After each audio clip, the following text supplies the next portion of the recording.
expressed and the opinions given by the individual host and their guest do not necessarily reflect those of ParaX, its affiliates, or its sponsors. The Paranormal View. The Paranormal View. The Paranormal View. The Paranormal View. You are about to enter a world that's not new. A world that will inspire you with pondering to do. A world known only as the Paranormal View. Time now for the Paranormal View. The Paranormal View from the ParaX Radio Network. The Paranormal View. And welcome everybody right here to the Paranormal View. And we want to thank everybody for being here tonight. As I'm running a little slow here, and as usual, forget to start the recording. But no. Yeah, well, you didn't holler and tell me to. But anyway, I was eating hot soup. Anyway, Barbara should be taking care of that for us. And I am recording. Appreciate that. Yes. We got a great show lined up for tonight, and before we get started into it, I want to thank everybody for being here listening tonight, those in the chat room and those listening from around the world. We appreciate each and every one of you. If you're listening from somewhere else other than here in the chat room, feel free to come on over to para-x.com, click on the live chat, and you'll be in with all these wonderful people. You'll be able to interact with them, and you'll be able to send us private messages if you got questions. And you would be able to do that by sending a private message to, or private chat to, either Ceiling Cat, Cat PV, Jeffrey Gould, or myself, and we will get those questions right over to our guests. Let's see, tonight we do have with us Barbara Duncan. I'm back. Gone for 1 week and you changed the intro on me. Oh, really? I mean, really? Yes. Surprise! At least you didn't move. And we have Kat with us. I tried not to burn my tongue on the hot soup that I just ate. That you had to down, right? I had to down that sucker so quickly. Wow, that's kind of wrong. It was chicken noodle soup, and I've been working all day, and I'm punchy already. Oh, Lord. Great. When we got a whole 2 hours to go with this. Woohoo! Resting. Jeff, we have hello. Yes, Jeffrey Gould with us. I can't help wondering whether or not there was an S as in Sam or F as in Frank with that ucker word there.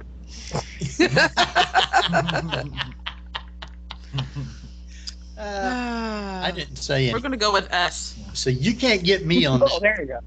No. It was an S. Okay. It was an S. All right.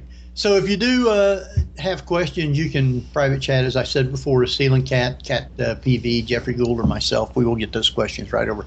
We have a great show tonight. Make sure that you have your headphones close by. We are going to be playing some EVPs a little bit later. And before we go any further, I'm going to have Jeff kind of let the people know who we have with us tonight. Or you can actually have me do it, and don't forget you can also follow along and/or post questions at Twitter at Paraview Radio. At any rate, tonight our guests are Robert and Nicole, and apparently my cat Puka is demanding attention. Their private domicile is experiencing enough paranormal activity to be investigated by our own Henry Foister and cat Klockow. For their privacy's sake, we will not be using their surnames nor links to my report page beyond any references not regarding where specifically they live, so random unprofessional ghost hunters won't come and knocking at their door like Sunday afternoon Jehovah's Witnesses. So welcome, Robert and Nicole. Hello. Thank you. All right. Now, like Jeff was saying, we did come and do an investigation at your home because you had been saying that there was things going on. You wanted someone to come and do it. And I guess you might say the inside link that I had to it was I work with Robert. So that was how he knew about me and what I do. So I think what we'll do is before we actually get started with a lot of the other stuff is why don't you tell us about some of the history of the house? Okay. Our house was built in 1910. It's a row house. In other words, it was built for workers that were working at the cardboard factory in our town. The property, the house next to me, the owner originally built the house for his daughter. He owned all the land. He owned I think 20 acres of where we're at. His home was actually built in the early 1800s. So there's a lot of history on the land. I found out about the house through an acquaintance of mine, and he said that he's had people come in and rent it, be there 2 or 3 months, and just up and just leave. No warning, nothing. It even left belongings behind in the home. My wife and I walked into the house, instantly fell in love with it. And when I walked in, I kind of felt a little uneasy, like there was something like watching me, something going on. And I looked at my wife and I said, I'm telling you, there's something in this house. And she said, oh, no, it's just an old house, and it creaks and this and that. There's nothing to be worried about. So I said, okay, and we moved in. The first couple weeks in the house was actually kind of quiet. And then we started experiencing footsteps, because our house is all hardwood floors, and they're original 1910 hardwood floors. And when you walk across it, it's very obvious somebody's walking across the floor. And then we would hear people talking, doors shutting and things. And one day I was out in my yard, and my neighbor in the house next to me, the one that originally owned all my land, I was talking to her, and she said, well, you know about that house? And I said, no. And she said, well, a man lived there, and I don't want to disclose his name. I'll keep his name private, and we'll just call him Ed. Ed lived in the house. He grew up in the house, and one night, him and his girlfriend had an altercation, and he ended up murdering his girlfriend in our backyard, decapitating her. Then he proceeded to leave our house and go over to his girlfriend's father and mother's house and caught it on fire. So they told us about that, and then after that, a lady lived in our house, an elderly lady, and she had to go to a nursing home, and she just was very homesick and wanted to go back to the house. So they allowed her to go back to the house, and about a week and a half later, she passed away in the house. So there's been some activity, things that has happened. Now, these are all things that I was told. As far as the man that murdered his girlfriend, yes, there is things at the library that says he did live there, and this actually did happen. So that's just a little bit of history on the house. One weird thing, and Henry knows about this, is there's an upstairs to my house. Attic? Like an attic. But there is no entrance. There's no way to get to it. Henry, you walked around trying to find an entrance too, correct? Right. There's no entrance to the upstairs attic, which really intrigued us. If you go up into it, it's all blocked off. Yeah, but you can tell that somebody had been up there at one time because there's curtains hanging in the window. So it's a very strange house. Could the door to the attic be behind some sheetrock wall? Yeah, that was what I was suggesting. He was going to check around, see if he could find something like that. But I told him the best way to do it is get a ladder, go up to the window, and look in through the window upstairs and see if he can get an idea of where a door or a drop-down door in the wall or in the floor would be located, so he could go from there and try and figure out where it's at for the entrance. Does the windows open up there? Oh. Nope. Interesting. I guess it's locked from the inside.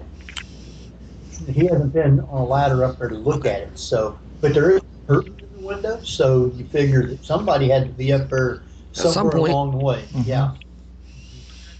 Of course, that's when the horror movie really starts, after you get into the attic. So from the Right. window, that was You know, it's funny you mention that because I have had dreams about the house, and this lady always tells me, and I don't know who she is. She just tells me, do not disturb it, do not go up there. Basically, if you go up there and open that window, and you could open up a whole bag of worms that you don't want to mess with. So I've had a little bit of fear about opening it up because I'm afraid that maybe something will be released or it'll cause some negative repercussion in the house. Yeah, I think we just need to so, leave. so there might actually be some sort of a boards set up there to keep some sort of a little more malevolent entity at bay from leaving that room, I guess. Yeah, Well, that's what some people Yeah, it could be. might think, but Yeah. I don't know. I mean, Kat, you were in there. What did you think? Well, I didn't go up to the attic, but I think that it's closed off for a reason, Mhm. and it's best not going after it. Right. Because who you got on your first floor is perfectly fine, except for the spooky guy that we talked about, the creepy guy. But everyone else, they're just dandy. They're just your average spirit. Mhm. But I don't know. I feel kind of hesitant. I don't like the second floor. Right. yeah. Yeah, and the more that I thought about your house after visiting it, and I was just like, yeah, I don't like that second floor. I don't know why. Right. Mhm. So that's what's kind of intrigued me. But then, from a mundane standpoint, they may have shut it off because that's how you keep heat in the house too. Yeah, But that's the very mundane true. side of it. But to wall up a perfectly good attic, normally you would just simply close the door.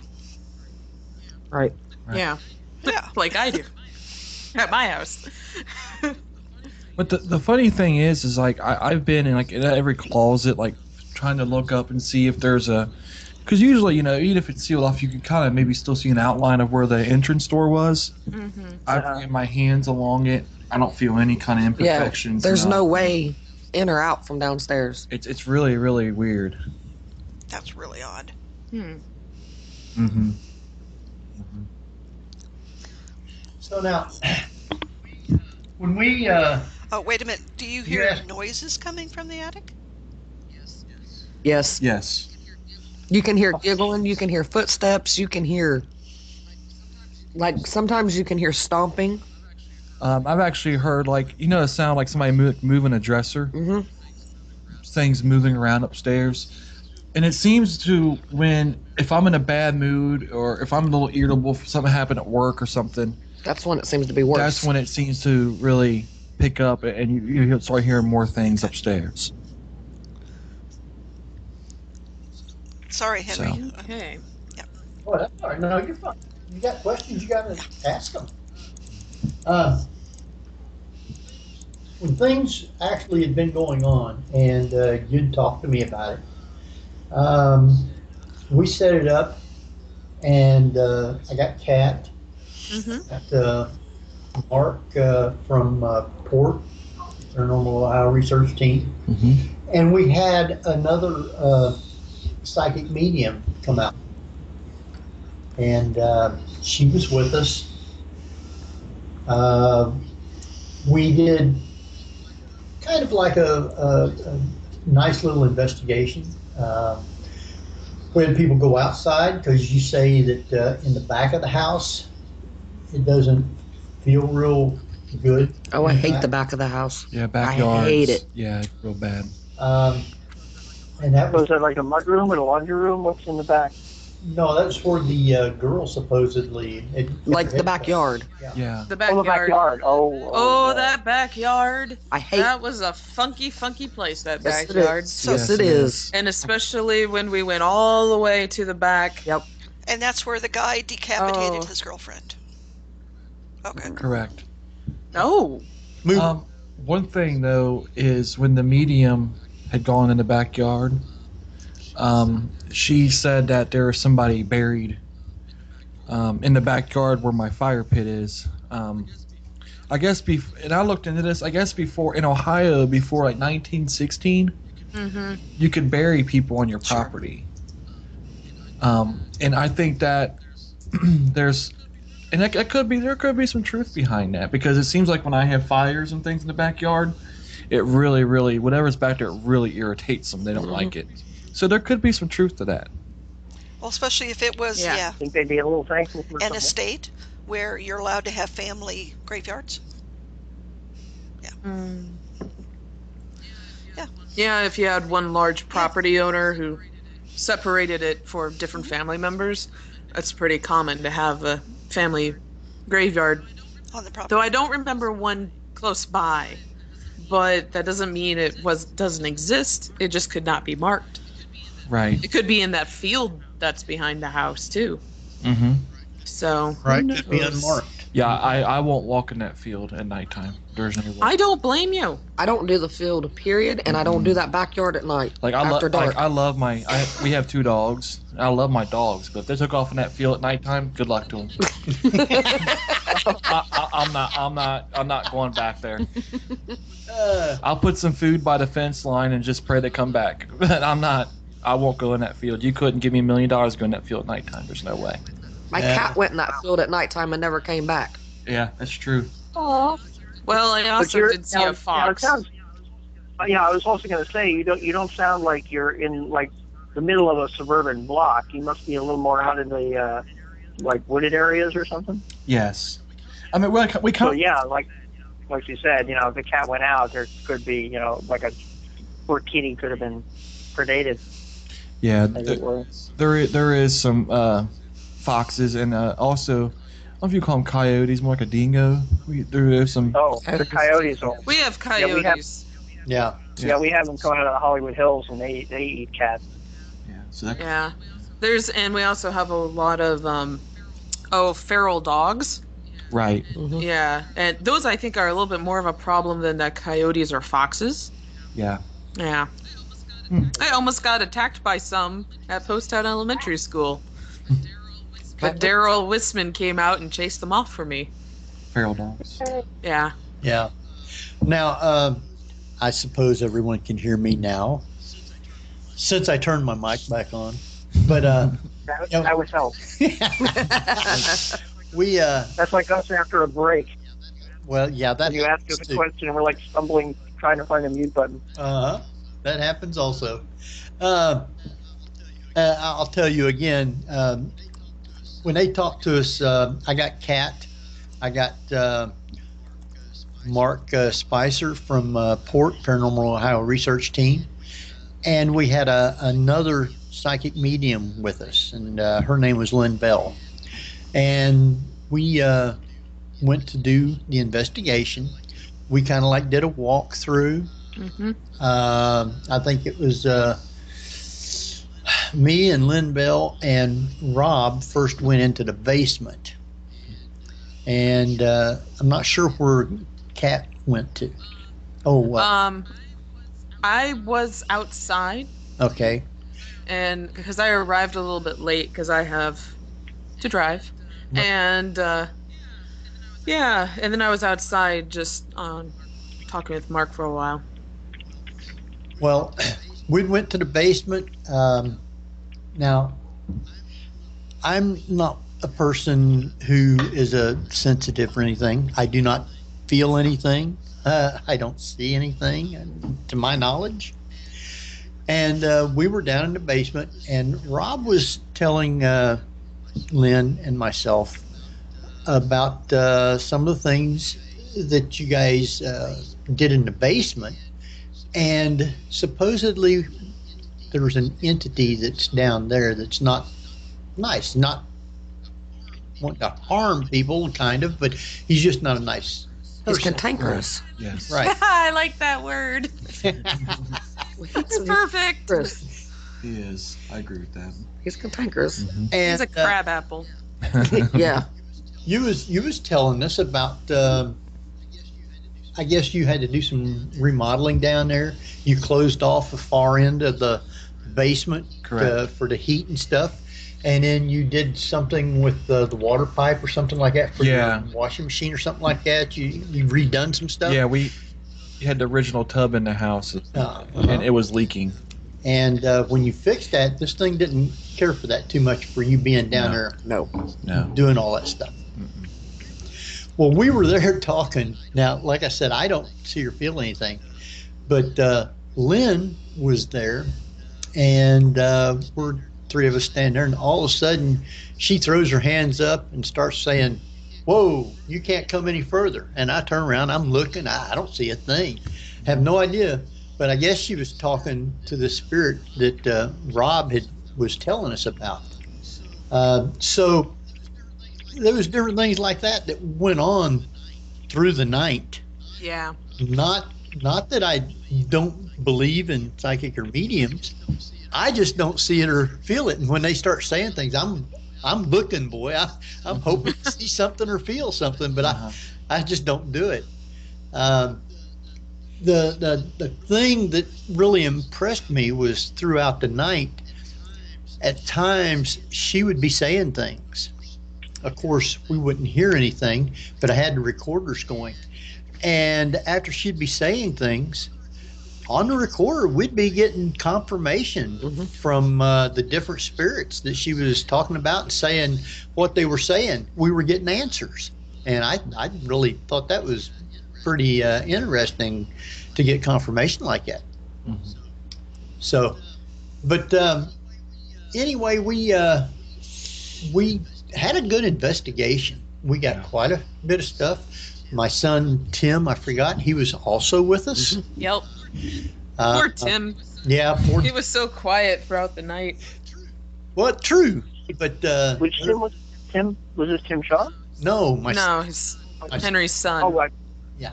Oh, sorry. Yeah. I blinked for a minute. I was looking at the chat room. Well, he had an experience. Yeah, he did. In the bedroom. In the bedroom, yes. And we have an EVP from what took place in the bedroom.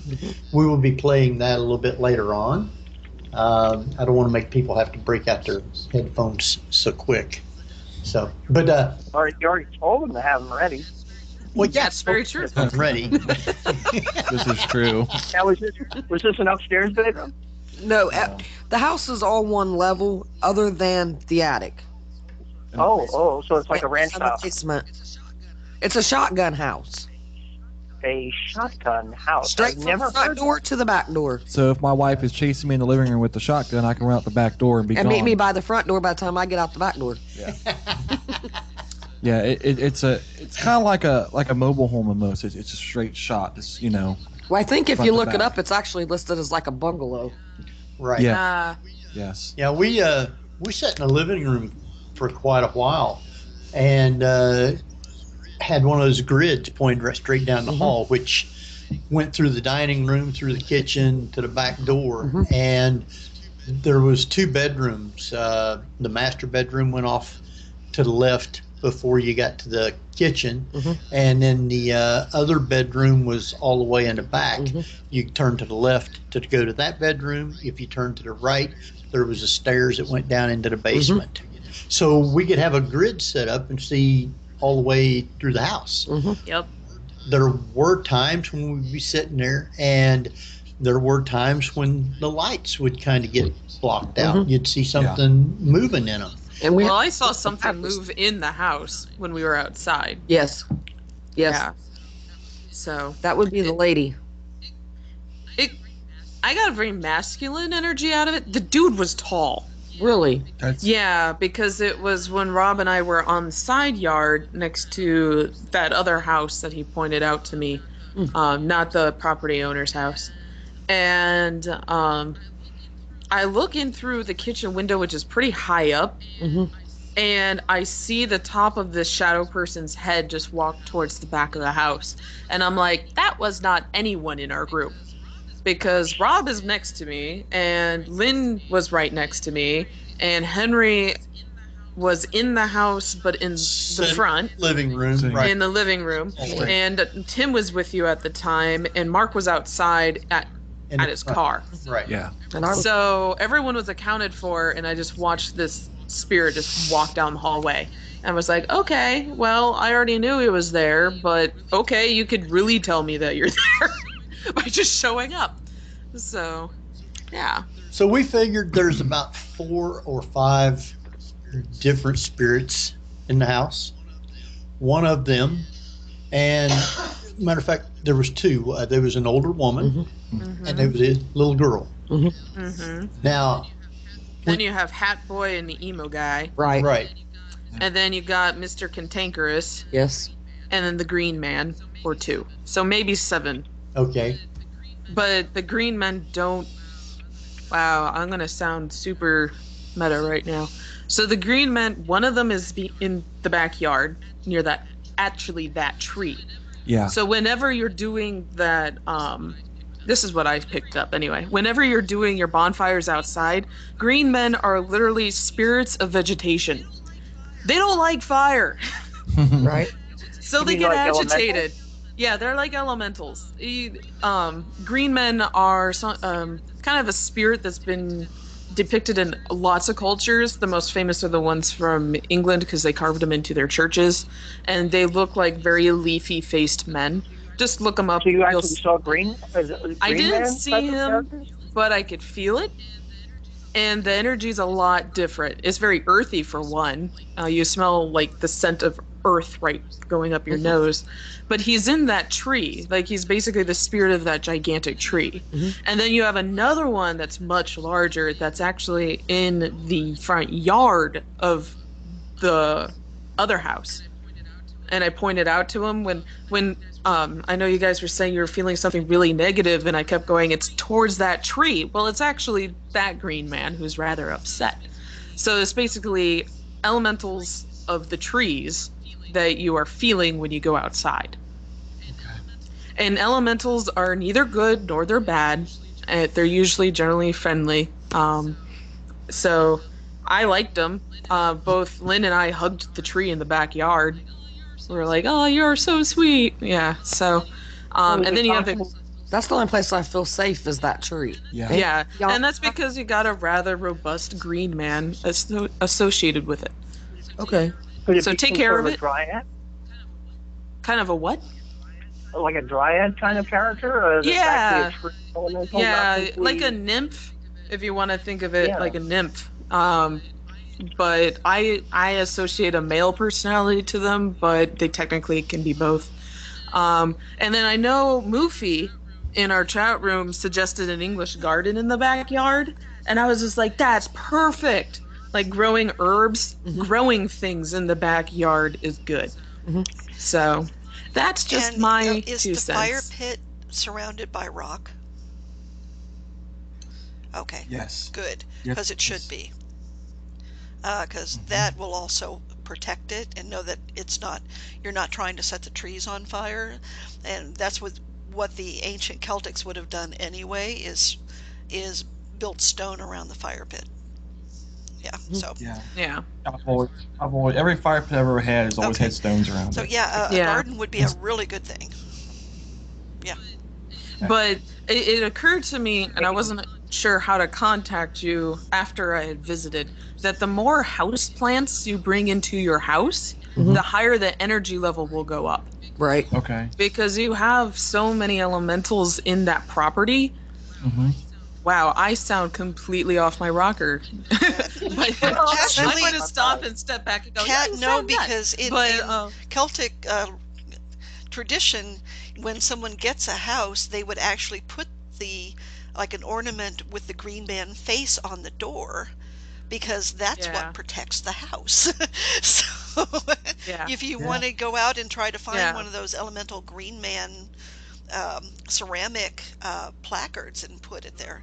Go to almost any Ren fair. You will find them on sale at some of the vendors. Yeah. There will be vendors at Ren fairs that sell those. Anyway, bring in house plants, because that will help just bring up the energy, getting all the natural energy back into your house. Okay. Hey. That's cool. I like plants. Yeah. And if you don't have a good, if you're like me and actually love houseplants but seem to kill a lot of them, get cactus and succulents, because you can only water them a few times a week or a month, depending on the type, and you're fine. Or like bamboo. Yeah, bamboo's good too. I have that in the kitchen. Do the fake ones count? No. No. I'll say, Michael's, here I come. No, Yeah. no fake. Has to be a real thing man. for that to work.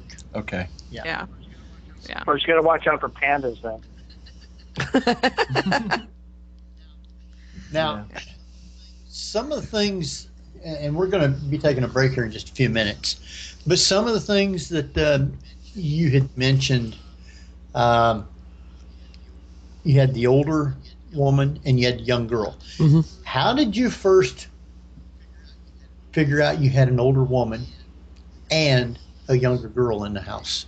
I experienced the older woman, I think, before he did, because I had, and it's actually kind of funny. In our bathroom, there are 2 cabinets, an upper and a lower, and I had put all of the towels on the lower one, and he had left and went to work, and I had to go run some errands, and I come back, and my towels were no longer in the bottom, they had been moved up, and my dish towels and my wash rags were changed in the kitchen drawer, and I was like dumbfounded because I knew where I had put them. But then I had actually kind of seen her one night. I had gotten up at I think it was midnight to get a drink of water, and she was standing in the kitchen with her hand on the counter. Mm-hmm. It was kind of freaky. Sound like she had a white glove and was running it along saying, "You call this clean?" Something like that. But my salt and pepper shakers will get moved. Yeah. My towels will get moved. We'll go to bed and the cabinets will be closed. We'll get up in the morning. They'll all be open, or I can leave for work and turn out all the lights, and then he'll get up to leave and they'll all be on. And he's like, "Why do you keep leaving the lights on?" And I'm like, I don't. Especially the basement lights, because in the basement, that actually used to be a cellar. And by cellar, what I mean is, if you watch the old movies, like the old tornadoes, where you had to go outside and open the big doors up, right? And that's the way you went into the basement. That's how. Yeah, and actually, if you look through the wooden steps when you're going up, you can actually see the old concrete steps where the cellar used to be. But what I was getting at is that the whole back of the house has been added on. The back bedroom and then the entrance to the basement. And I walk back there sometimes and you'll smell like an old perfume. Mm-hmm. Very, very old perfume. Yep. And then, like I said, every morning the basement lights would be on, and they're the old fluorescent lights, like the old shop lights, and I get mad because I'm a penny pincher. And if, I smell money burning now. Every morning, she knows it aggravates me, but she leaves the basement lights on. So I keep yelling at Nicole, and I said, "Nicole, you need to turn them basement lights off. You're running electric bill up high." And she'll yell at me, say, "I didn't leave them on. You must have turned them on." And I said, "I haven't been down there." So that's an every morning thing. And then every single morning, the cabinets will be open. Mm-hmm. And it's the cabinets where all the plates and the bowls and everything are. And the cups. And in the cabinet next to the fridge where the cups are. Mm-hmm. She does it every morning. I think she just does it as a good morning haha joke to me, because she knows it aggravates me. That's to rearrange my spices too. But it's a friendly, plain thing, yes. you know. Yeah. So we go along with it. And stuff like that doesn't bother me. It's the more evil stuff that I don't like. Like when I wake up and there's a face right next to my face. That's the. Well, that's Robert. Like. Yeah. Oh, no. When you did see her, do you have a chance to look and see what period of dress she has on? It kind of looks like Little House on the Prairie style. Like that's the closest thing that I can come up with. 1920s. Okay. Maybe, yeah. 30s. Somewhere in the lines of. Yeah. And she has her hair up in a bun, like the old school bun with the pins. I guess see, all these people look out and get to see things like that, and of course I don't get to see them. Yeah. She doesn't reveal herself too often. No. A lot of times you catch it out of the corner of your eye. Corner of the eye. Or sometimes, like if you walk from like where our bedroom and the bathroom is, and in our dining room area, you can kind of see in the kitchen. like say I'll be going from that hallway into the dining room, and I'll look over and I'll see her real quick. Yeah. But then she's gone. Mm-hmm. They don't like to be seen. It's like accidental. Every once in a while, she'll like let us see her and she'll smile at us, but it's not too often. But I think we've been there a year, and I think we've seen her maybe 3 times between the two of us. Yeah, if that. It's very rare. It's starting to sound like you're being haunted by my great aunt Kathleen, but that's another story. I was thinking like Aunt B. Yeah. Aunt B. I keep looking for Opie. I think what we're going to do is we're going to go ahead and take us a break. About 6 minutes or so, something like that. Everybody can stretch your legs. And Kat will get to take us out. And when we come back, we will be talking some more about a haunted house in Ohio. So, Kat, Yes. won't you take us out? Yes, sir, everyone. You are listening to the Paranormal View with your hosts Henry Foister, Jeffrey Gould, Barbara Duncan, and myself, Kat Klockow. Tonight, we tell the tale of a haunting in Ohio, with more to come after the break. Whether you're listening at home, at work, or anywhere, thanks for making Para-X part of your day. Your source for everything paranormal, Para-X. And welcome back, everybody, to the Paranormal View here on Para-X Radio. We want to thank everybody for joining us tonight, both in the chat room and listening from all around the world. And tonight we have listeners in the United States, United Kingdom, Canada, Haiti, and Unknown is back. Oh, the unknown is back. I like Oh, that. sweet. Yeah, It's a UFO hovering over it the could very earth. well be. Tonight we are talking about the investigation that happened at Nicole and Rob's haunted location in Ohio. And we were discussing a woman who you have seen, and you also mentioned a little girl. Mm-hmm. Correct. And what has she been doing? She likes to kiss me on the cheek at night when I go to bed. Oh, that's cute. Yes. It's a little Did you creepy. turn down service? Or Do what, Jeff? turn down service? Turn down service, yeah. With a little chocolate mint on the pillow? Yeah. I think she ate it. She seems really attached to Nicole. Mhm. Almost like Nicole's like a mother figure to her. Yeah, a little bit. Because she'll get a little rambunctious and start running through the house, and you'll hear it, going across the floor. Nicole, I forget her name. What's her name? I forget her name. I'm sorry? The girl's name. Bella. Yeah, I call her Bella. And Nicole said, "Now, Bella, now come on now. It's time to go to bed. We're going to go to sleep. We need some quiet." And she'll listen to Nicole, and all of a sudden the house will get quiet. So I think she's really attached to Nicole. She doesn't interact with me too much. Now, see, I went to bed last night, and he was still up because I've been working really early mornings, so I've been going to bed pretty early. And I went in, and I had laid down, and the dogs were up in the bed with me, and they had both gotten down. And then I could feel her get in the bed with me. Like, she sat down on the edge of the bed and rubbed my foot. And then I heard her leave the bedroom. And I kind of was getting frustrated with the dogs. I thought it was one of the dogs, then I realized it was her. Mm-hmm. Now, in your investigations, have you discovered, had a little girl been there, lived there, died there? There was a little girl that lived there, and then there was a neighbor girl that kind of took it as her own home, sort of. Ah, okay. With Lynn, was talking with her. Apparently, some of the questions that we'd asked, the little girl didn't. I guess she wasn't.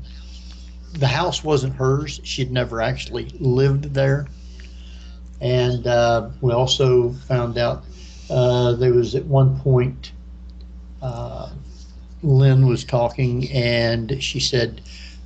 The little girl said that she misses her mommy, which is a good EVP that we're going to be playing here in just a little bit, because you'll hear when we go to play the EVP. You'll hear what's said. She giggles a lot when she's playing, or like Toby, which is our cat, he will be in the living room and all of a sudden he will take off like a bat out of you know where, chasing something that we don't see, and I think it's him and her playing. Or he'll start, or the dogs or whatever will start staring. She likes the bedroom. Dogs are growl. Yeah, they'll kind of growl a little bit, but like, especially in the bedroom. I think she likes the bedroom a lot because that's where I experience her the most. She'll run like from the bathroom to the bedroom and the bedroom to like the dining room, but that's about as far as she goes. Yeah, she won't go in the very back of the house. No, I don't blame her, especially at night. Well, kind of what I kind of put into that is, I feel, this is just me, I feel that the spirits will see the house as they remember it. Mm-hmm. Like modern time, like, you know, because that back bedroom, that back hallway, and then the entrance to the basement is all added on. Maybe that little girl was there before all that was added on, and she still sees the house as it originally was, because the original back of the house was the kitchen. Outside, right. The kitchen's Mm-hmm. where it stopped. So she may just see the house as it used to be, and maybe that explains why she doesn't go in the back of the house. Right. Maybe. It's just my own insight. Yeah. Now, I do want to remind everybody that if you do have questions, you can private chat them to either Ceiling Cat, Cat PV, Jeffrey Gould, or myself, and we'll get those questions right over to our guest. And if you're not with us here in the chat room, but you have a question from somewhere out in the unknown, you might say, you can take and send us an email to the paranormalview@gmail.com and just make the heading on it question, and we will get that question right over to our guests. Yep. So, I know you guys got a ton of questions. Nobody say anything yet? Okay. No, we don't have any questions yet, though I have lots of people chatting with me via PM. Oh. Yeah. Jeff? No.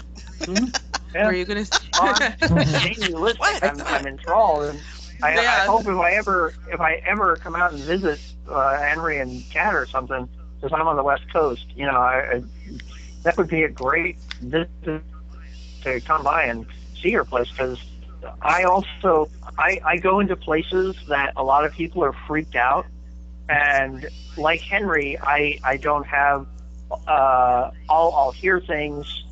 All of my experiences have been auditory. I haven't visibly seen anything, but when I hear something, I don't jump out of my skin about it. I just turn in the direction I hear it. I'm like, okay, let's go see what that was. Mm-hmm. Right. And, you know, but I work with some ghost investigators out here who, the minute there's any kind of sound from a distance, they're like, they think Jack the Ripper's going to come bursting in any second. Right. Oh, man. And I'm like, no, it's just a sound. We don't know what it is, you know? No, I want to go see what it is. You know, one thing I do get a lot of is when I tell people about our home and things, they say, well, I couldn't live there. I would have to pack up my stuff and leave, and just, you know. We have fun with it. Yeah, and you know, it's funny because me and well, I shouldn't say me, I'm sorry. My wife and I and the spirits in the house kind of coexist with each other. We don't bother them, and they don't really bother us. And we had to set ground rules, you know. Right. So when we sleep, we're not hearing like, you know, we got a house party going on. Right. And just set boundaries with them. And it seems like when you ask them, you don't just yell at them, you know. When you ask them politely, hey, you know, I'm trying to watch TV. Can you guys just keep it down a little bit? And they do. Mm-hmm. You know. So we kind of coexist with each other. But I'm sure as much as they love our home, we love our home too. Our home has a lot of character. And a lot of the things haven't changed in the house. Even like the Henry and Cat scene, the door knobs are still the old crystal glass door knobs. Mm-hmm. Yeah. Or the brass doorknobs. Yeah. So a lot of the things are still original, you know. So we love our home, and I couldn't imagine living anywhere else. I really couldn't. Nope. So. Yeah, you can always, when the tax assessor comes by, say, I'll tell you what, you spend the night in the house and then tell me what it's worth, and you might save a lot of money. This is true. This is very true. Because like I said before, if whoever's listening haven't heard, when we went to go look at the house, we were told that the last few tenants that rented the home just up and left it. 3 months. I mean, everything's paid up to date, deposits paid, rent's paid, just up and just leave it. Yep. So that should tell you something. And I don't think anybody's lasted more than 6 months. No, and even our landlord, because we are actually renting the home, but we're working a land contract to buy the house. He's not a believer in paranormal things. And one day I got him alone because he had to come over and fix our light in the kitchen because it was shorting out, and it was just him and I in the house. And he was up on his ladder, and all of a sudden something knocked the screwdrivers off the ladder, and they went on the floor. And he looked at me, and I said, "Well, don't look at me. I didn't touch anything." And he just kind of looked at me, and he says, he says, "I wasn't going to say anything to you, but I've had experiences in the house too." And I said, "Really?" And he says, "Yeah." He says, "I've always felt like I was being watched. Like something's looked over my shoulder all the time." He said, and "That's why if you notice, I won't come here unless you guys are home. And I won't come here at dark." And for him to say these things and to share some of the experiences in the house, if you know this man, he is a total skeptic, non-believer in paranormal things. So for him to kind of validate some of the things that we were feeling in the house should say something, Now this house it's in an older section of the town. Correct. And right next door to you is a great big old huge red home that nobody lives in. No, Right. It's been empty for 4.5 years. It kind of reminds me of the Amityville horror house. Nice. I know my son said when he first looked, he says, "Now that's the house I want to go investigate." I said, "Feel free, go right ahead, but you ain't gonna get me in there." See, and I would go with him because that house is very intriguing to me. Yeah. It doesn't feel evil at all. It feels very. It looks it though. It does. It It does does look look very evil. But I've went over there a couple of times because somebody's dog gets out and goes over there, so I have to walk over there, and I feel very at peace and very at ease with it. Now the other night I was sitting in our living room and I had looked out the window, and I said, "How is the light on when there's nothing over there?" And he was like, "What?" And I said, "There's a light on over there, but the house is not where the light was at, but it looked like somebody's kitchen light was on." And there's the house that sits next to it, but it's too far up for it to have been that. So it was just kind of strange, but that house next door to us is not. It doesn't feel evil to me. It feels very intriguing, and I would go investigate that with him just because I would love to see if some of our activity is coming from there. You said that they went in, workers went in there to, I guess, gut the house. Or the next door? Yeah. It went into foreclosure, and a bank out of Columbus bought it, and they've been doing repairs, and they've gutted the entire inside of it. They've repaired a section of the roof on the back, and they have repaired some of the sections of the roof in the front of it. And then, of course, they have their mowers or whatever that come over and mow it. I think they've updated a couple of the windows.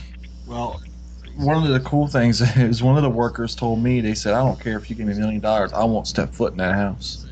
Really? He said he works on the outside of it. He's the one that does the landscaping. And he won't go inside. He will not go inside the house. When you was telling me that one of the neighbors that lived across the street from the house, correct, said some of the workers would come running out of the house that was in there working on it. Yeah. I forget his name across the street from us. Ned Flanders? Yeah, Ned Flanders. We call him. We'll just call him Ned Flanders. He's always come over. I'm like, man, he must have had a bowl of ray of sunshine for breakfast, because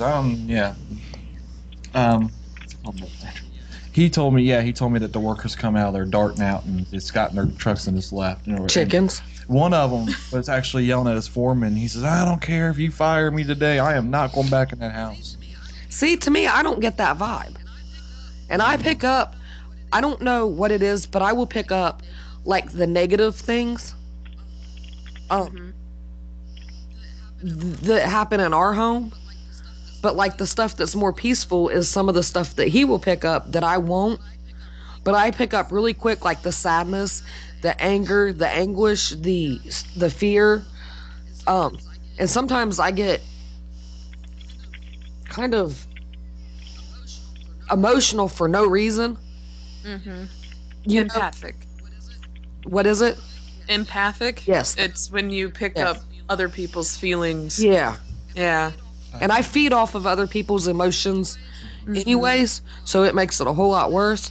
But that house over there to me is just very intriguing and very, I would love to be able to see the inside of it and just see what it is and see if maybe some of the activity in our home is maybe connected to the activity with that one, or if they're feeding off of each other. Now, you have to keep in mind too,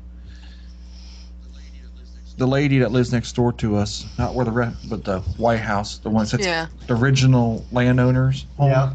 On the left. They built those houses. Yes. My house was built for it was her father-in-law that built all of those properties. Yeah, including ours. Our house was built for his daughter. The one across the street was for his son. And then the red house next to mine was built for another family member. Yes. That was all his land, and then he split it up and built the individual homes. Yes. So they're kind of connected in a way. And the older lady that is in our home, that like my towel lady, as I call her, she actually had lived there for many, many years, and she had gotten sick, and they had to put her in a nursing home. And she loved that home so much that she threw such a fit that she wanted to go back home. And the story that I was told, I don't know which one's right or which one's wrong, but that she wasn't able to come back because she had passed away before they were able to get her moved. And I don't know which one's right or wrong. He's shaking his head no, but I'm not sure who he spoke to or whatever.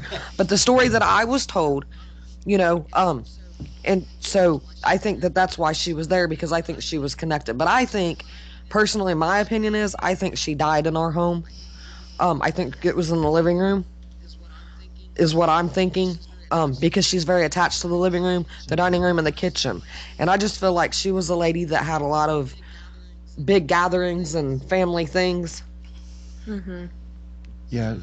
See, I was told, and this was kind of, I heard this from two different people. Okay. I was told that she did get to move back, and she was only there maybe a week and a half, not even, a little shy of 2 weeks, and then she passed. Right. See, and I believe that more. Yeah. That's all she needed. Yeah. Right. They told me that they had her. That was her home. Because in the very front of her house, there's a huge bay window, and I was told that she wanted her hospital bed in there so she could look out that bay window and see the yard, because in our bedroom we only have one small window, so she wanted to be out there with all the light coming in and everything, and that's why she's attached to the living room. That's funny, because when I thought of the plants in the house, I thought about lining them up along that window. Yeah. It just seems like it's a central area in your house, and it gets a lot of sun. It really is. Yeah. Sometimes. Well, there's also a lot of activity. Yeah. So you don't really know the family member who did live next door in the red house? No. Okay. No, that house was already empty. Somebody was asking and wanted to know who it was that was living. Right. Yeah. We're not in the chat room. I think because the lady next to us, the White House, it sits to the right of my house. Her father-in-law their family is the one that built them houses, so she knows a lot of the history. And she told me that a man was living there, and he started working on the house, and he had met some girl and just up and left it. Yeah. So, and it was empty for 4 years when we moved into our house. So. Wow. Has the bank have any indication of what their asking price is going to be? No, not yet. They're still remodeling it. Oh, okay. Yeah. And I think they're going to wait till after they get it completely restored or whatever before they do something with it. Yeah, it needs a lot of work. Well, if you're lucky, they'll have an open house, and you can go over and say hi. Oh, and I'll be the first one in line too. That house to me is so intriguing. Well, you know what's more intriguing to me is Henry, did you get to see the backyard next to the red house's backyard? No, I did not go into the backyard.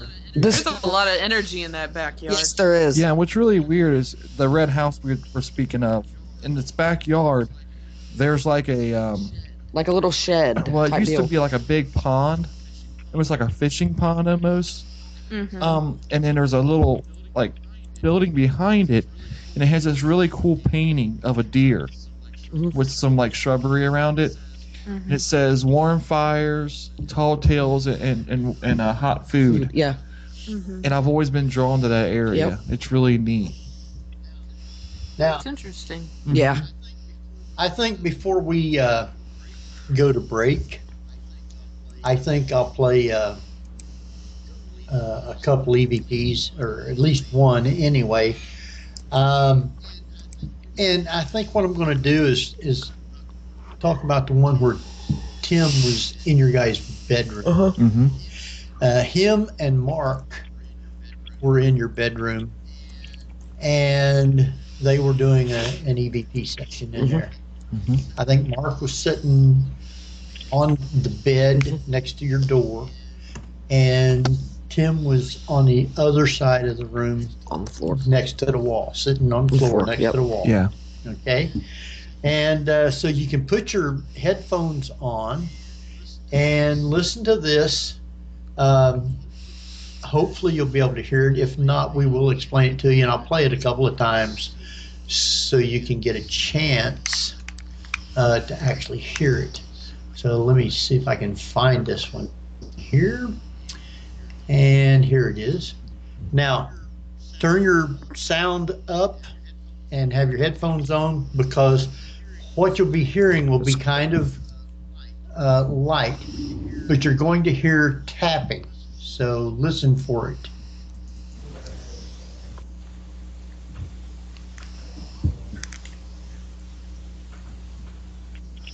That's not me making that noise.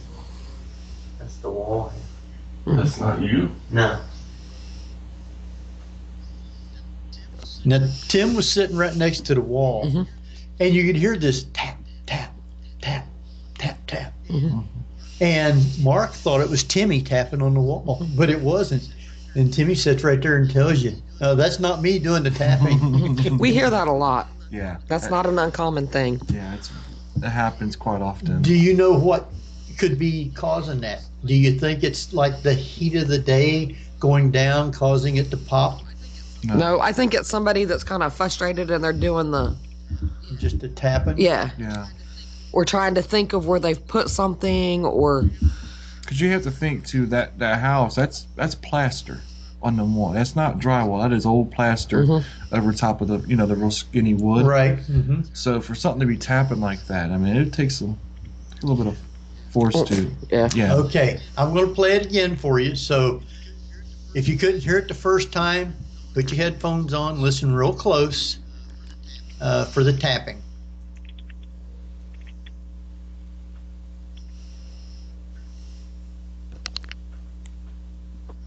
That's not me making that noise. That's the wall. That's not you? No. Were you guys able to hear that? Not I. You couldn't. Nope. Are your headphones up? My headphones are up. I was hearing silence. I'm like, as he started to play it, and then I heard the voices of them wondering if he had made the sound, but all right. I didn't hear the sound. It's right before the voices. Right. Well, I figured that, but I was just hearing silence. I'm going to take and play it one more time. I got the sound turned up even more, so see if you can actually hear it this time.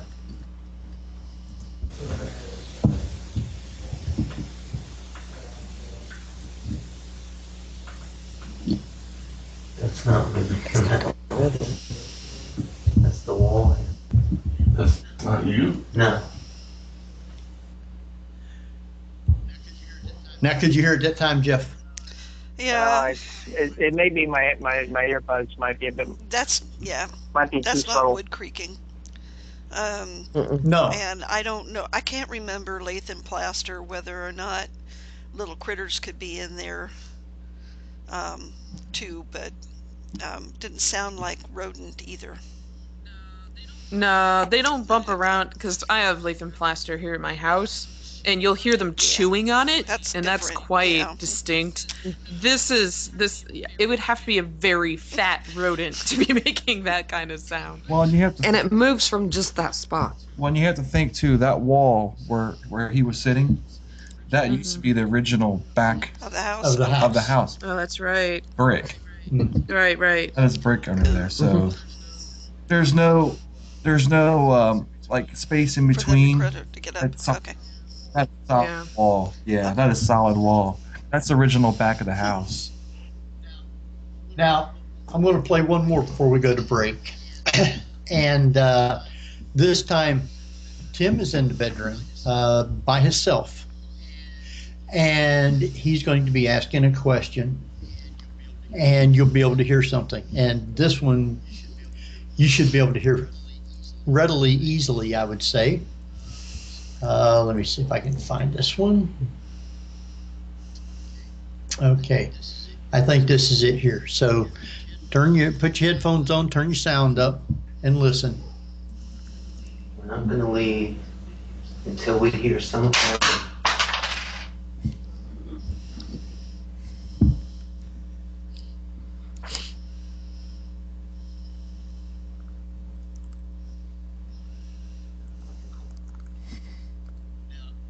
Now, he was talking, and when this happened, he just stopped. And finally, he said it sounded like a coin. But anything that could have fallen like that was completely on the other side of the bed from where he was at, asking questions. And I think they even looked and didn't find anything on the floor. No, they couldn't find anything on the floor. My cats do that. Your cats do that? No, I'll be in the computer room and they'll be off playing in the other, and they'll not, I don't know what they do, but there'll be a huge crash like they've knocked a refrigerator over or something, and I go out there and everything's in place. I'm like, oh, you jerks! I don't know what magic you're pulling. Yeah, they do that. Well, they thought that it could have been a coin hit the table, and then fall onto the floor. But it did sound like a very loud, very like a dollar coin type of. I had a recorder sitting on the nightstand right next to the bed, and that's why it picked this up so loud. The only problem was there was nobody around to knock over anything to make that sound. If you listen closely, you could say that it sounds like a coin. I think it sounds like a gun. Like a shotgun. If you hear a shotgun, somebody pump it, you hear the shell eject and then hit the floor. Yep. Now listen close again to it, and I'll play it again for you. So listen close. Somewhere. I know I got it on here. Where are you at? There you are. We're not going to leave until we hear some kind of...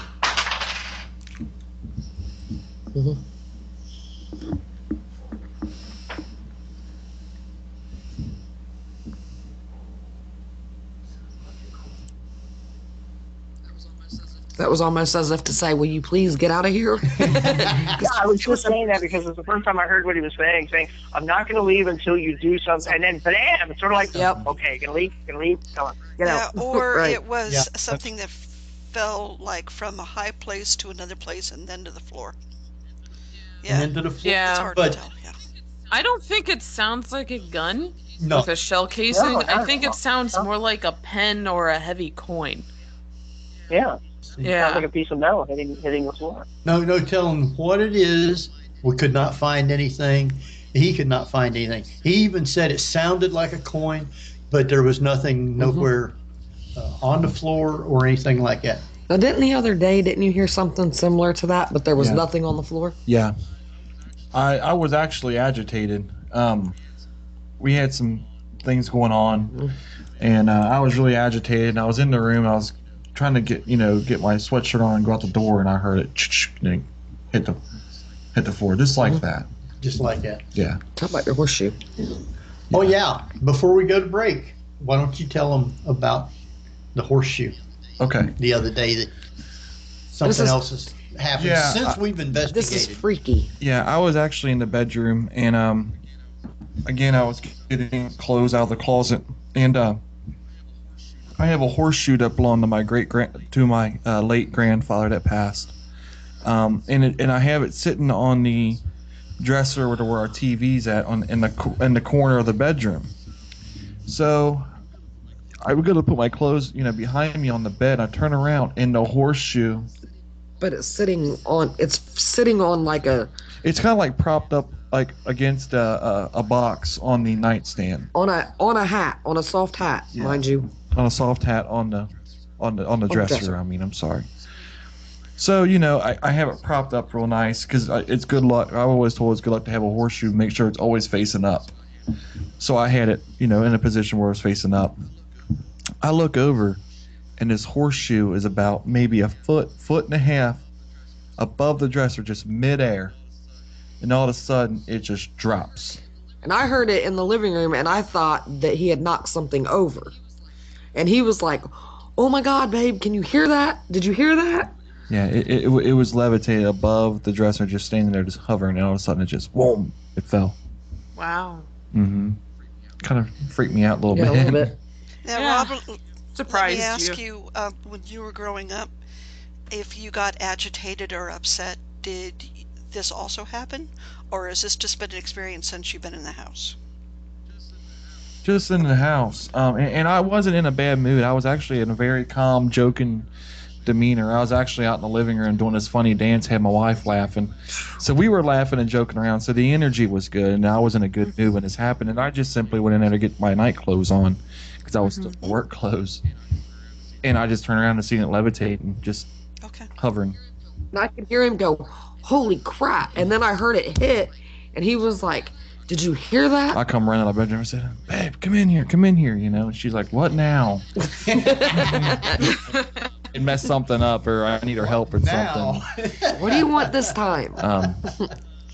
But it was funny because just real quick, I know we want to go to break, Henry. My grandfather and I were very close. He was he was my father. He basically raised me. He died at a young age. He was 59 when he passed. And I had a picture of him when he was like 21, and I was showing my wife like how much him and I look alike, a lot of resemblance. Mm-hmm. And I was talking about him, so maybe it could have been him just saying, "Hey, I'm still watching over you. I'm still here. Watch what I can do." And I didn't feel like it was in a threatening way. It was more like a, "Hey, I just want to let you know I'm here still," or I'm still watching over you kind of thing. I see you. Yeah, that's basically what it was. That's what I feel it was. Yeah. I was just saying I'm still with you, and even though I'm not here in the flesh, I'm still here with you. That's how I took it. Mm-hmm. It's a very peaceful thing. Well, he has like some other things that were his grandfather's on that dresser, that it was propped up next to. Yeah. Mm-hmm. And the picture is in that dresser as well. Wow. Okay. We got lots more EVPs we'll be listening to when we come back, and some of them you're really going to like. I mean, if you haven't liked what we've heard so far, stay around. We got more coming. So, with that, let's see. I guess Jeffrey gets to take us out this time, and Cece will be bringing us back. So you're listening to the Paranormal. Take us out. Anytime, Henry. Anytime. You're listening to the Paranormal View on para-x.com with hosts Henry Foister, Cat Klockow, Ceiling Cat Barbara Duncan, and myself, Jeffrey Gould, with our guests Robert and Nicole discussing their haunted home. So stay tuned for more Paranormal View after the break. Hi, I am John Zaffis. You are listening to Paranormal View on the Para-X Radio Network. Para-X Radio presents Real Person of Genius. Real Persons of Genius. Today, we salute you, Mr. and Mrs. Para-X Show hosts. Mr. and Mrs. Para-X Show hosts. Armed with nothing more than a laptop and a microphone, you hit the air to scare the bejesus out of your audience. What the hell was that noise? Like a dog peeing on a fire hydrant, you always whet our appetite for more. I just can't get enough. Whether it's witches, ghosts, fairies, or Bigfoot, we admire your ability to set aside reality and believe anything anyone tells you. Seek professional help. So the next time you're kneeling in front of your 8x10 glossy of Dave and Tom lighting a candle, remember, if it wasn't for you, I might be able to sleep without the lights on. Mr. and Mrs. Para-X Show hosts. Para-X Radio Network, powered by CBS. And welcome back, everybody, to the Paranormal View here on Para X Radio. And yeah, that little giggle at the end is absolutely great. And one of the jokes I continually make all the time here is that if we ever can prove that there is such a thing as a ghost, taking a shower is going to be a lot more interesting. Because you have no idea. Are you watching? Do I have to wear shower to put clothes on? You know. It gets it's like wearing a lead suit around Superman. Yeah. yeah. Try taking a shower in our house a couple times. It's interesting. It is. We have a midget shower to boot. Now, Kat, you was with us on the investigation. What did you think of the house? It's a very active place, and I know that was asked by one of our chat room people earlier, was what I thought of the place. It's super active, especially the further in back you go in the house, and the energy changes drastically. And I know Rob and I went out back with Lynn to the way back where we're looking at a field, and it was very dark, it was very heavy, but as we're watching out at this field, I saw a group of Confederate soldiers and a group of Native Americans that I believe were Miami in two different groups. Like, the first was the Confederate soldiers in the actual open area, and the second was the group of Native Americans. And I got the distinct impression they're from two different timelines. They didn't know each other was there. Right. They were residual energy. They really weren't there. But I was just like, wow, that's really impressive to be able just to look out at this meadow and see two residual energy groups. I'm like, that would explain why I'm feeling so much energy here. It's because for whatever reason, there's just an epicenter of energy that spirit can use to manifest. Which comes to my question, because we haven't talked about this. Is there an old well or a well house on the property? No. Well, actually, yeah. Yeah. Oh, my bad. I'm sorry. In the backyard, there used to be an old well. It's about midway back, like the back of the house to where Lynn, Kat, and I went to the very back fence line. In between there used to be a well there. Yes. But there's not currently one, correct? It still may be down there, but they've covered it up. So it's not visual to us? No. Okay. They've actually, it's kind of weird. It's concrete, and then they actually laid like sod or had grass grow over top of it. Because I have a tie out back there for the dogs, and it's one of them screw in deals where you put it in the ground and you hook the cable to it. Right. That's how I discovered the concrete was there. Oh, see, I didn't realize that. Yeah. I told you about that. Maybe, but I'm so tired I forgot. Yeah. I've been up since 4 o'clock this morning. Oh, man.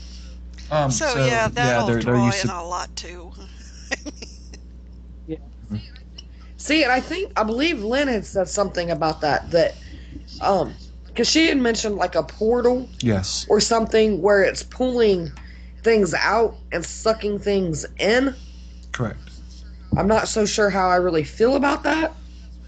But that's what she had said, and she said it was like, and then Mark, while he was there, he was talking about, that some of the energy could be taken by the water, I think was the words that he had used. Water's conduit with energy. Right, he said it, he called it a conductor. Yeah. That's what it was. Yes. So that makes good sense. But I know for me, I refuse to go out back. I will go to the porch, to the bottom of the steps, and hook up the dog, and my ass is right back in the house. I do not stay out there. I don't fool around. Now, during the day, I'm fine, but it's when it gets dark, it gets very creepy, very scary, and I feel like if I stay out there any length of time, I'm going to disappear. Actually... Yeah, I can see that.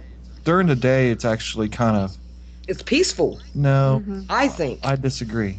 Well, maybe towards the house is peaceful, but the further you go back, the more uneasy I feel. Because I'm the one back there mowing the grass all the time.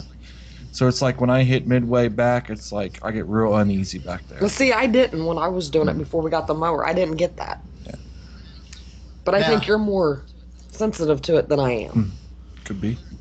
Now there's also, as you heard from the bedroom when Tim was in there, you have different sounds that goes on. I caught, because I left a recorder in the master bedroom the whole night we was there. I caught another unusual sound, and I'm going to play that for you. So put your headphones on, turn your sound way up, and we'll see if you can hear this sound. I think this is it here. So let's look and see if we can hear this.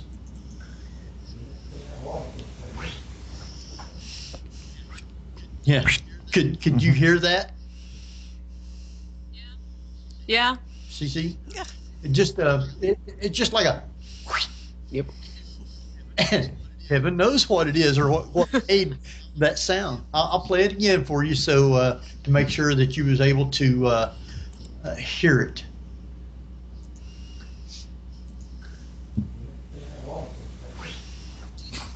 Do you know what I think that is? And the only reason, when you played that, I heard that the other day. I think it's that little girl trying to whistle. You think that's... That's what it might be, her trying to whistle, because it's like... But she's not actually, because I was getting dressed to go somewhere after I'd gotten home from work. And I was the only one in the house, and the dogs were both asleep on the couch, and I heard that. And I said, Bella? And I heard her walking back, like away from the bed, and I heard it again. I think that little girl may have been in the Disney movies. And I don't know if anybody remembers Snow White and the Seven Dwarfs, the original tune. Yeah. Remember when they're on the... Right. I'll hear that all the time, and I'll look around like, where is that coming from? And it's like almost like they're whistling that song from the movie. It's kind of weird. So that's why I think. It almost sounded like a little cartoon sound effect of something just whizzing by. Right. Yeah, like maybe a little Looney Tunes cartoon or something like that. Sorry to say this, but if anybody ever watched the old Andy Griffith show, the old kind of Grudge-a-Mudgeon would go, as kind of a... Yep. Yeah. That's a sound that guys in the South would make, just to... yeah, that could be. Kind of like a gosh Well, there wasn't darn anybody... kind of thing.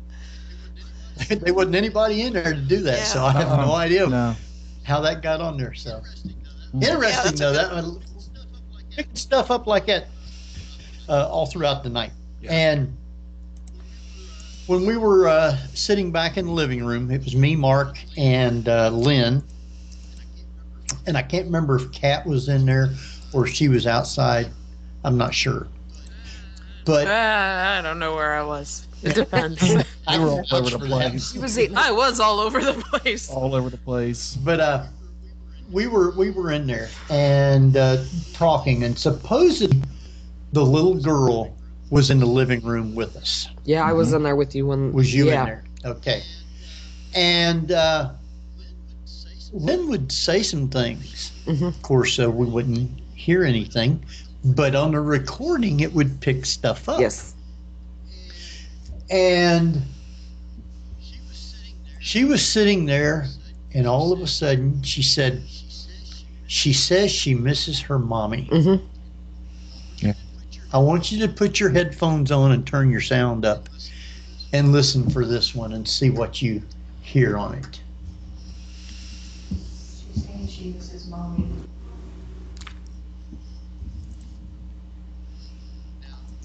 Now, were you guys able to hear that? No. Okay. No. I'm turning the sound up a little bit more. It sounds like Sam I Am, not I. Yeah. All right. I got the sound way up, and let's see if you'll be able to hear it this time. She's saying she misses mommy. Okay, that time I could. Yeah. I heard the word mommy all by itself, though. That's it. That's the it. little girl, after she said she misses her mommy, the little girl says, "Mommy?" And okay. The live person said the line, and then the girl said mommy. Yeah. Okay. Mommy. I Right. expected the EVP to be saying the full sentence, so I was like, Oh, it wasn't the EVP saying the full sentence. The first part was Lynn telling us that the little girl said she misses her mommy. And then right after she says that, the little girl says, Mommy. So I'll play that for you one more time. See if you can hear this now. She's saying she misses Mommy. Mommy? Mommy. Mommy? Now, like I said before, to me, when a medium or psychic says something, and then you get a confirmation from it, that's amazing. Yes. Yes, it is. Yeah. Yes, it is. It's neat to hear because there was one point where we were asking questions and we couldn't hear the answers, but Lynn was answering the questions back. And there are some of the EVPs that have some of the responses to the questions that we were asking. Yeah. And she even used the dowel rods, and we would ask questions, and Rob was asking some questions, and we were getting answers to it, and some of those were on the EVPs. And that, to me, was very neat, and I felt not so crazy after being able to hear confirmation of the things that we thought that we were hearing and things that we knew we were hearing. Right. Because sometimes I think it's hard to distinct between, did I really just hear that, or am I just really tired, or, and you try to put it together, and then when they come out, it puts it a little bit more at peace because we know that there's something there and we're not really losing our minds. Right. At least for me, I know I'm not losing my mind. Well, I am, but not because of that. I wasn't going to say anything. Now, while we were there talking with the little girl, of course, we'd been asking questions all along. Apparently, because I'd been talking to the little girl, and Lynn said she's standing right in front of you. She does not a lot. And Mark said something. And I don't believe I caught it on my recorder, but Mark caught it on his recorder. And I'm going to play that and see if you can hear that. So turn your sound up again and listen real close. Could Henry take your picture, please? Now, just in case you didn't hear it, it's after Mark says, "Can Henry take your picture, please?" You'll hear a little girl say something. See if you can hear. Yeah, I heard her voice. I couldn't make out what she said, but because she was still kind of stepping on his line. Right. So I'm going to play it again. Listen real close. See if you can hear it. Could Henry take your picture, please? See, to me, that's my favorite one. Now, what we believe it is that she's saying is, she's saying, "I'll be smiling." Yep. So, Yeah, Lynn was totally spot on with Bella. Yes. And all the other kids that she was detecting. I was really impressed. Yeah. She was really good. Yes, she was. I don't think I made myself clear enough when she was there. I was like, you were really spot on. Yeah, she really was. Now, we were also talking, and I believe you and Lynn, and I believe Mark also said, they said, it feels like the energy is changed in the room. Yeah. And somebody was still saying something about Bella. And then Lynn says something else. So put your headphones on, turn your sound up, see if you can hear what it is she's saying, and after she says it, you'll hear something else. Oh, she's gone. Okay. Yeah. Can I ask another question? Yeah, Bella's still moving. Bella's back there now. I don't think she's gonna want to get into this area. Now, it was early on where you heard this, but Lynn was saying that the little girl is no longer up in the room with us. She's back in the back, away from this other entity that came They don't to the get room. along. No. So it's kind of fairly early, You're listening for a little girl, and it's real quick.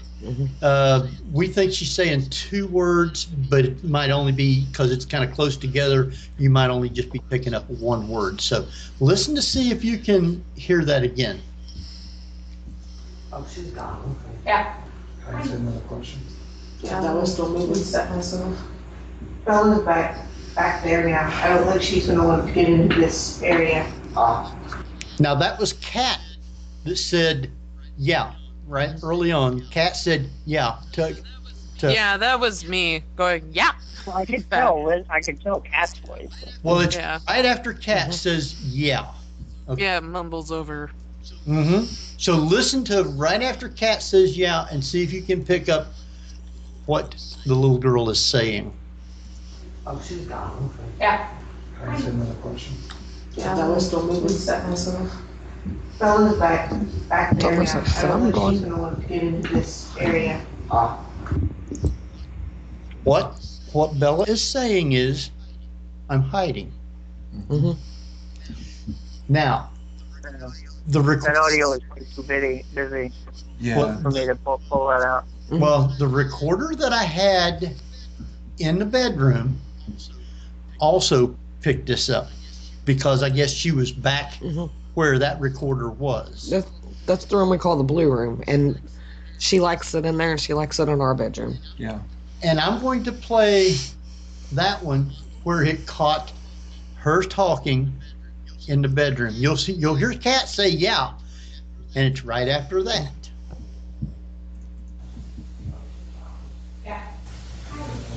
Hiding? Hiding. I'm hiding.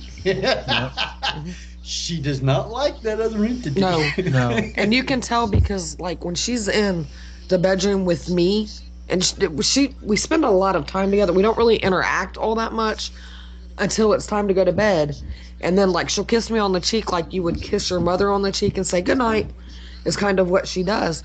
But, like, if that other entity is in the bedroom, and he's getting a little bit more brave because he's spending a little more time in the bedroom, and I don't like that so much.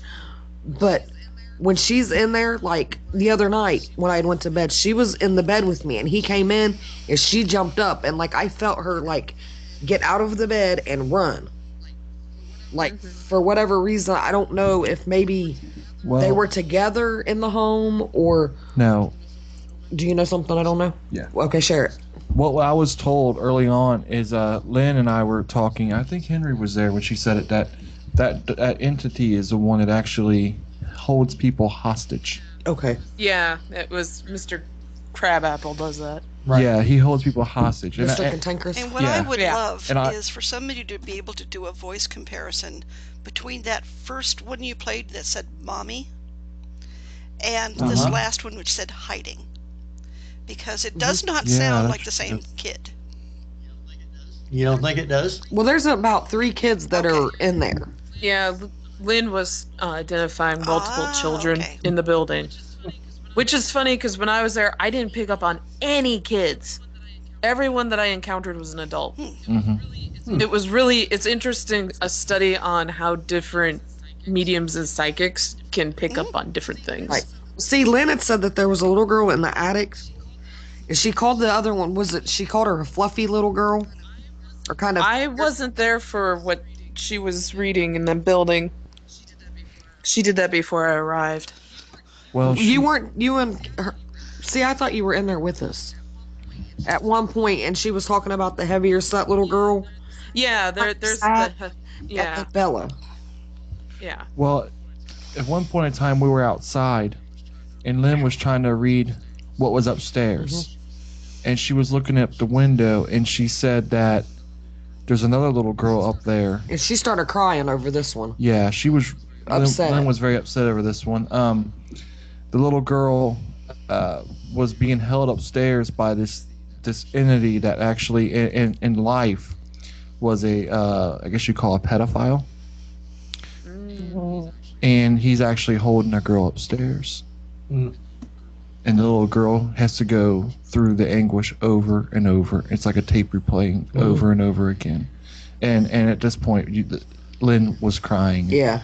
she was very upset over it. Yeah, so. because I remember when she was crying, she was like, "Oh my God, the torture that child went through." Right. Because she called her a dirty little girl and said she was running around half naked, and she was dirty.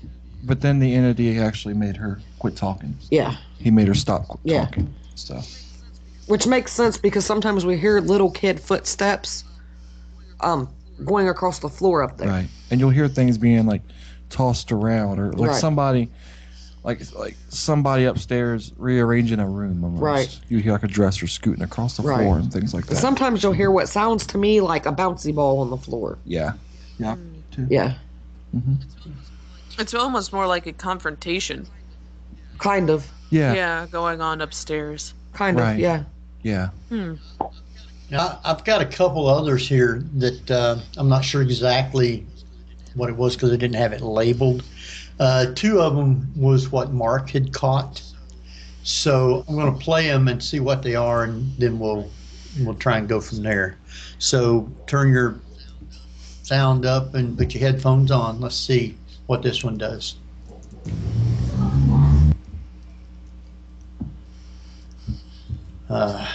Was there anything on that one? I don't know. We're going to play it one more time and see. Giggling. No, Yeah. it sounds Not like, like a- what's that?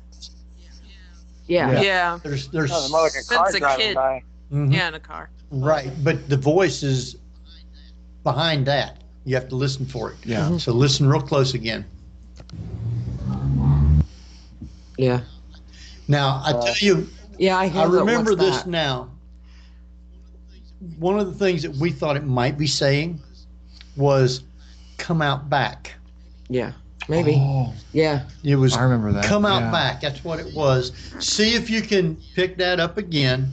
I'll turn the sound back up here so it'll help you try and listen to it. So see if you can pick that up. Here it is again. Yep. But it sounds like panicky. Yeah. Like, say, if something was going Come on help. and then a child was yelling for help, like, come back here, come back here. It sounded like panic to me. Yeah.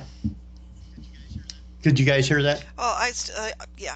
I'm here. I could hear the voice this time, Yeah. but I couldn't make out It could be anything. what's that if they Well, don't know what the sound of a car is. Yeah, Well, you it don't could know. be Yeah. something. It's hard to make that distinction. Right. But you can tell that somebody was saying something. Yep. What sorcery is this? A horse All right, was let's see carrying what what? Let's see what this other one here was saying. Then. Motor carriage. He's got jokes tonight. Moving a chair. Sorry. Now, I'm going to tell you what that one says. We were in the dining room, and Kat was moving a chair. Kat says, I'm moving a chair. Yeah. But you'll hear a voice right after that. Listen real close and see if you can pick out what it says. And if you can't, then I'll tell you. Moving a chair. This is sorry. Yeah, it says, I'm sorry. It's like, sorry, I'm in the way. Let me move here. But it's a dude. And like I was saying, I was picking up on adults, but they were all adult males, like Hat Boy and the emo kid. Hat Boy. Yeah, that's Hat Boy. Yeah. Because he's younger. Yeah. Well, emo kid's in his late teens, but he wouldn't leave the basement. He's still probably sitting next to your washer and dryer. Look, let me tell you, I went downstairs the other night to do laundry, and I set my basket up against that wall, Oh, Yeah. and he knocked it over. Of course he would, because you set the basket on him. Well, he should move once in a while. He won't move. He's just like moss is going to grow on him and little mushrooms. He's never going to move. He's just stuck there. Leaf green. Yes. Yes. Yeah. That's what it was. It said, I'm sorry. Yeah. Yeah. Awesome. So, But yeah, Hat Boy, Yeah, he's a jokester too. He moves my he is. and I believe pulls my hair and Hat Boy is actually my uncle that passed away a few years ago. Because some of the things he says and does, it's like that was something my Uncle Dan would do. It's kind of weird. I've got one more that we're going to play before we start wrapping up here shortly. So this one says maybe a little girl. I'm not sure exactly what it is. turn your sound up and your headphones on, and I've got the sound up already. So let's see if we can see what it's really saying. You don't have to be afraid of us. She is talking to you. Now that was Lynn saying she's talking to you. Yeah. And you'll hear, you can't make out what they're saying, but it's right before, right. It sounded like it was kind of cursing you out there a bit. I don't know, but it's saying something because Lynn says it's talking to you, or whoever it was. So listen again, see if you can hear it. You don't have to be afraid of us. She is talking to you. It almost sounds like he kind of giggles, like bring it on. I have no idea what it is. But again, that's another one of those where Lynn makes a statement and says, it's talking to you. Well, I picked it up before she said that. Yeah. Yeah. See, he's kind of arrogant. He gets a little bit kind of ballsy with some of the things that he will do or say. Mm-hmm. You know, and he sometimes gets very confrontational. Was this Mr. Crabapple? Yeah. Yeah. Yeah. Because he's very, which is why he's going into your bedroom, because he's just like, well, you don't want me here, so I'm going to go in. Yeah. And if you feel him in the room, just tell him to get out. Well, with all the intent that you can say, you're just like, get out, dude. You're not welcome here. Try to sleep. You may remember this conversation is when I mentioned Sage in the house. Yeah. Remember what he said? Don't do it again. Yeah. He said, don't do it again. And like when you were asking him questions, it was kind of like he was laughing at you, like, yeah, try me. Yeah. Bring it on. He always challenges me because I stand my ground. I feel it's our house. Right. And you know, if you want to stay here, we gotta coexist a little bit. But he always like tries to. He pushes his limits. He's a perpetual line crosser. Yes. Yeah. Yeah. And each. Well, he's probably upset that Sage tends to smell like that reefer stuff. And kids, what they're smoking today. You're making my head feel Maybe funny. he would Stop calm it. down if he would smoke some reefer. No. Well, I know when you staged the house, you said he went outside. Lynn said that he would go outside. Yeah. For temporarily. Right. Mm-hmm. But he would come back. Oh, he's back in. Oh yeah, he comes back. I think he got too cold. And every time he goes out and comes back in, he gets madder and madder every time. It's like different levels of anger. I think because, I don't know, I could be wrong, but I think, like, because he wasn't so bad when we first moved there, but when the first time he went out and he came back, he was a little bit more aggressive. And then we saged and he went out and he come back a little bit more aggressive. I think it gets harder and takes more strength for him to come back each time he goes out. Maybe. I don't know. I know you saged. You come over to the event. Right. Yes. Post Town. And we bought that the was where you sage. bought the sage. Yes. You saged your house. Yes. And it was probably, 2 or 3 weeks after that, we went in and done an investigation. Right. So it's recent after the sage, correct? If we still have a few minutes, so if anyone has any questions, now's the time to ask. You can private chat Ceiling Cat, Cat PV, Jeffrey, or myself, and we will get the questions right over to Robert and Nicole. So, you guys got anything here before we start wrapping up? We welcome all questions. I don't have any questions for you guys at the moment. Other than, from the chat room. Other than, have you seen an increase of activity since we left, or has it kind of tapered off to a manageable level? Well, the first couple days after the investigation, it was very rough. It was yeah. It's like which I warned you about. Yeah. Yeah, it really riled him up, especially the entity that's in the basement. Yeah. It was so thick down there. It's Yeah. like you would get down to the third step and you'd be like, no, and you turn back up and go back. For like about a week after you left, I couldn't go down there to do laundry because it was that bad down there. But then I decided that I was doing laundry, and I just told them, I'm coming down here to do my laundry. You're just going to have to get over it. And after that, they've kind of tapered off, and they will allow me to do my laundry in peace. But I get down there, I put it in, I start the washer, and I leave, and then I go back down. I get it, I transfer it, and I leave. Yeah. That's what you have to do. Yeah, I just don't. Yeah. You have to set boundaries. Mm-hmm. This is our house. Right. Well, the hair pulling and getting pinched. I believe I was kicked. He's been bit. I've been bit. I would go to bed and I would wake up with bruises on my legs. Yeah. And I would ask him he would see a bruise and he'd say, "What happened?" And I'd say, "Well, I think that maybe you kicked me in your sleep, or maybe it was one of the dogs or something." But then I got to looking, and it kind of looks like somebody grabbed my leg. Like an Indian rub burn kind of thing? Yeah, and his back was scratched. Yeah. I've been scratched.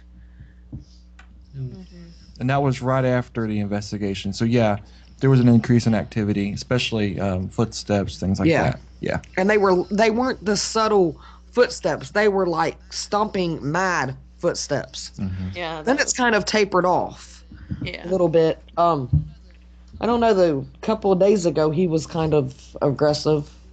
A little bit, not too bad, but he was making his presence very well known. Mm-hmm. Yeah, that's what I always found interesting with their house is all the spirits there have no problem making their presence known. Oh no, they're not very shy. Even little emo kid in the basement, you put laundry on him, he smacks it off. It's just he's creepy. He is creepy, but he's one of those. It's kind of like the odd brother in your family. You just kind of go, you're like that. Oh, well, I irritate him because when I go down there, I'll say, "Morning, sunshine." Yeah. You still call him Sunshine. I do. I call him Sunshine. Call him Sunshine. Yeah. Very thrill with that. And when he knocked it over, I was like, "Sunshine." Now that wasn't very nice. Well, that's what I was calling him, Jeff, when I visited. I was like, I started calling him Sunshine because he's like Eeyore. He's very mopey. Yeah. Kind of like, "Where's my tail? Yeah. Did you put it back on, please?" Yeah. Exactly. So he's kind of humorous in that way. Patsy was saying that she's learned if you sage the bad guy out, if you put a salt barrier down quickly, if it would keep him from coming back in. Yeah, but I That's think a good you idea. need to get somebody in there who's done saging and cleansing before, who Right. can do it Yeah. correctly. We're working on doing that also. See, and I think that when we sage, it just irritates them more, and I think that there should be more to it than just the sage, and we don't know what we're supposed to do. There needs to be somebody, but again, to get them all out, somebody's going to have to go into that attic. I don't know that I really want them all, just the negative one. I don't even mind Sunshine. Well, one more thing I forgot to tell you. I know we gotta wrap this up, but when we went to look at the house, there had been an attempted break-in in the back, and it's a big wooden door with the glass window. They had busted the window out, and all they had to do was reach in and unlock the door. Yeah. But they didn't. They went through all that work to get the window busted out and everything, but nobody ever came into the house. I bet you they saw a shadow person. I think one of them actually is like a protector on the house. So I necessarily don't want all gone. I just want the evil one, not so good ones gone. I want to say just the not so good ones gone. Well, I call him evil. If he's scratching and biting and pinching, he's evil. Well, it may be the kids playing too. And It could be the kids, yeah. Yeah. Yeah. That's attention-seeking behavior. I agree. Yeah.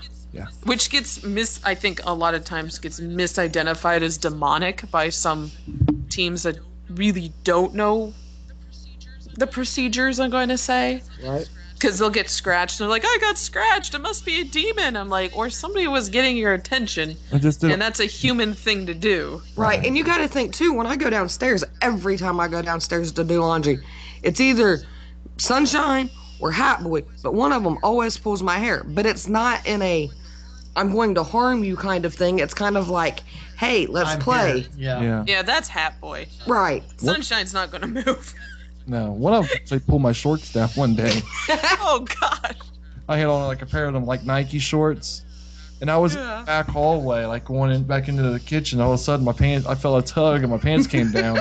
And I thought it was Nicole. I turned around, I was like, "Hey, honey," and there was nobody there. See, they're making you think you're crazy. You're talking to nobody. Now, I want to thank you guys for taking the time to be with us tonight. Thanks for having us on. Thank you for having us. No problem with that. And Very interesting show. I'm sure that the people really likes it tonight. Well, I hope they do. With that, we got like 3 minutes. So Jeff, you can do your stuff, and then we'll do her stuff. And you guys just hang loose because we'll chit-chat with you for a second after we get off. Okay, hanging loose. All right. Well, listeners can all go to my website and my Paranormal View hub page, which is jeffgould.net, GEOFFGOULD.net/2011PNV.htm. That's my Paranormal View hub page. You can see links to the different report pages of our previous shows as well as this one. As I say, it'll mention what we discussed and that EVPs were played and such. Most of the links will be to like Henry and Kat and CCME and Mark Spicer and such like that, but nothing specific about how to find Robert and Nicole. So you just have to keep playing this one over and over again because the podcast will be archived. The archive podcast will be embedded on there. Our official website is theparanormalview.com. We're on Facebook. Just look up the Paranormal View community and like us, set your notifications so you can see some of the interesting, both weird to comical articles and posts I throw on there throughout the week. You can follow us on Twitter at Paraview Radio and me on Twitter at Real Badger, RealBadger. And there you go. I'm also on Facebook. You can look up Jeffrey Gould Career Progress Group and join, and you can find out about all my acting work. Kat? Have a good weekend. You, as Jeff mentioned, you can follow the Paranormal View on Twitter at Paraview Radio. You can also follow me at Kat Klockow. That's KATKLOCKOW. I run catklockow.com, which is my professional website, and I'm also administering the Save Our Ghosts project to save historic landmarks and cemeteries around the nation. Okay. Next week, I want to let everybody know that we have Michael Verhola. He is an author, and he does a lot with the Haunted Road Trip series. So we'll have him on. We've had him on before. He's a great guest. He's awesome. Got lots of interesting stories. So with that, we will be seeing you next week. So everybody have a great weekend. Until then, this is Henry Foister. Barbara Duncan. And Kat Klockow. And we will see you next week at the same time. Good night, everybody. We're leaving. We're gone. Paranormal View. Come back and visit us again if you dare. You've been listening to the Paranormal View on the Para-X Radio Network. The Paranormal View.